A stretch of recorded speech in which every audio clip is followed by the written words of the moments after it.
दोस्तों, एक किसान के पास एक सेहतमंद गधा था।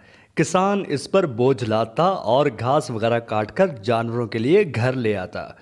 किसान हमेशा घर में गधे को कैद रखता था, जब तक कि बाहर किसी काम के लिए न जाना हो।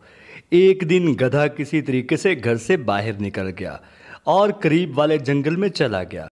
गधा जंगल में जा रहा था कि इसे एक शेर की खाल दिखाई दी। गधे के जहन में फौरन ख्याल आया और अपने आप से बोला, वाह क्या बात है।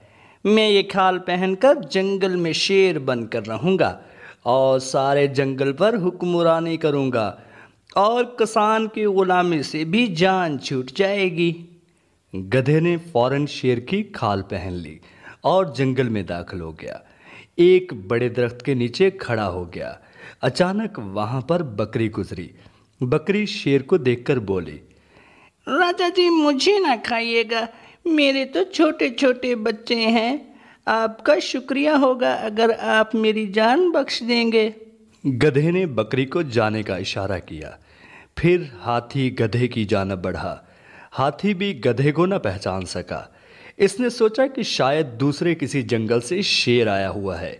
इसने भी शेर के रूप में छुपे हुए गधे को सलाम किया और अर्ज की, राजा सलामत, जैसे कि आप जानते हैं कि हमारे जंगल का पुराना राजा मर गया है।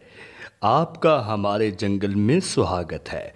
मैं उम्मीद करता हूं कि आप हमारे जंगल में रहेंगे और हम पर अच्छे राजा की तरह राज करेंगे।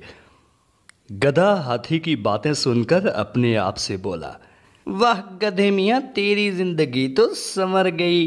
कहाँ नौकरों जैसी जिंदगी और कहाँ ये राजा वाली जिंदगी। गधा थोड़ा आगे बढ़ा। एक और जगह पर इसने रीछ को देखा।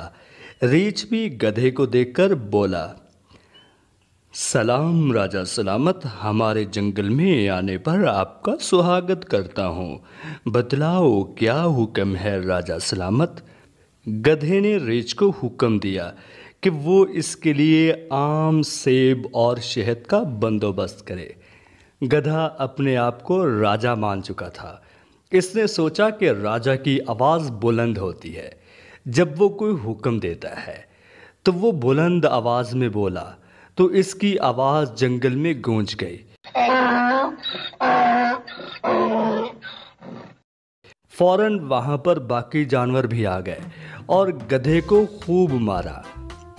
गधा किसी तरीके से जंगल के जानवरों से अपनी जान बचाकर गांव किसान के पास वापस आ गया और दोबारा कभी भी जंगल में जाने से तौबा कर ली।